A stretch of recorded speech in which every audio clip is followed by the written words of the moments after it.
La paix de Dieu.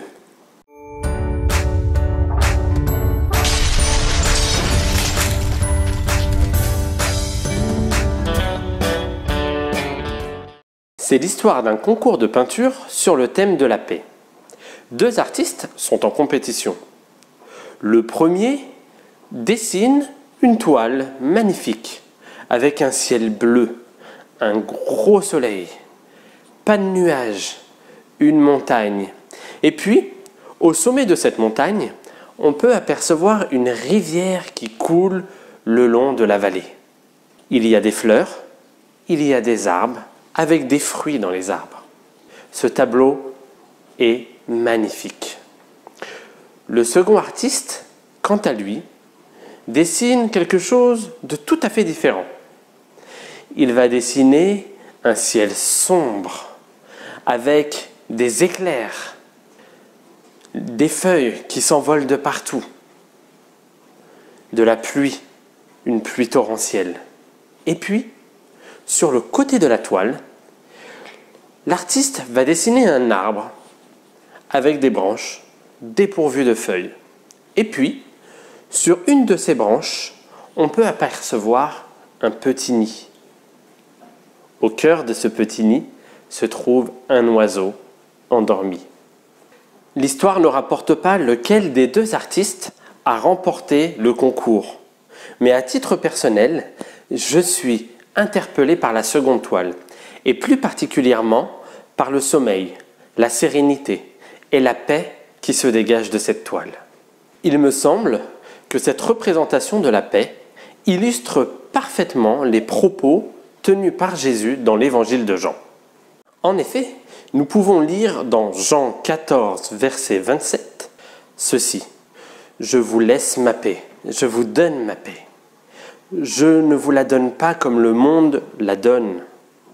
Que votre cœur ne se trouble point, que votre cœur ne s'alarme point. » Ces paroles de Jésus se trouvent dans une section de l'évangile de Jean que l'on appelle le discours d'adieu. Au début du chapitre 14, Jésus rassure ses disciples. « Que votre cœur ne se trouble point, leur dit-il. » Expression qui fait écho à notre verset. Pourquoi Jésus parle-t-il de trouble pour ses disciples? Et pourquoi ces derniers ont-ils besoin de paix? On peut trouver des éléments de réponse à ces questions en remontant quelques versets avant. En effet, au chapitre 13, au cours du repas de la Pâque, repas durant lequel Jésus va instaurer un mémorial, que l'on appelle aujourd'hui la Cène, Jésus va annoncer trois choses. Premièrement, la trahison de Judas. Deuxièmement, le reniement de Pierre. Et troisièmement, le fait que Jésus et ses disciples seraient séparés dans l'avenir. En cela, Jésus faisait allusion d'une part à sa mort et d'autre part à son ascension. On peut alors imaginer le désarroi des disciples à l'idée de voir leur groupe imploser et en même temps de se voir privés de leur maître et Seigneur Jésus. C'est donc dans ce contexte que Jésus apporte sa paix, en prévision de son absence. La paix que donne le Christ semble éloignée de celle qu'on entend généralement. En effet, on évoque souvent le besoin de paix lorsque nous sommes tiraillés, troublés ou en conflit. Jésus, lui, agit différemment. Il agit par anticipation. Il donne sa paix avant que les troubles arrivent. Ainsi, il dira au verset 25 à ses disciples, pour les rassurer, « Je vous ai dit ces choses alors que j'étais encore avec vous. » Puis, quelques versets plus loin, au verset 29, il leur dira ceci. « Je vous ai dit ces choses avant que les choses n'arrivent. Je vous ai dit ces choses afin que lorsqu'elles arriveront, vous croyez. » Dans bon nombre de dictionnaires, la paix désigne un état de calme et de tranquillité, ou encore une absence de troubles, de perturbations, de guerre ou de conflits. Dans la Bible, plus précisément en 1 Thessaloniciens 5.3, Paul nous dit ceci en parlant de la paix humaine. Quand les hommes diront paix et sûreté, alors une ruine soudaine les surprendra. Ainsi, Paul décrit la paix humaine comme étant versatile. La paix que Jésus veut nous offrir est bien différente de tout cela. Elle n'enlève pas les épreuves ni les difficultés, mais elle les accompagne.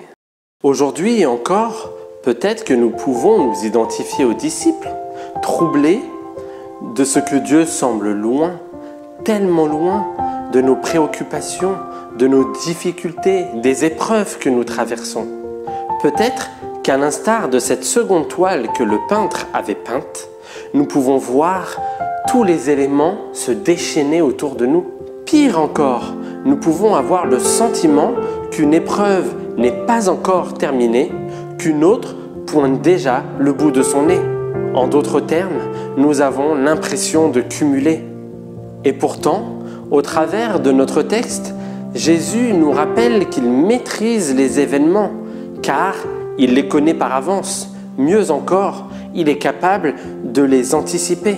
Il nous dit encore qu'au travers de tout ce que nous traversons, il est capable, à l'instar de la seconde toile, de faire de nous ce tout petit oiseau qui dormait paisiblement alors que les éléments se déchaînaient tout autour. Quel réconfort et quel soutien de savoir et d'accepter ce que Dieu veut faire pour nous. Que la paix de Dieu soit sur vous tous qui êtes en Christ.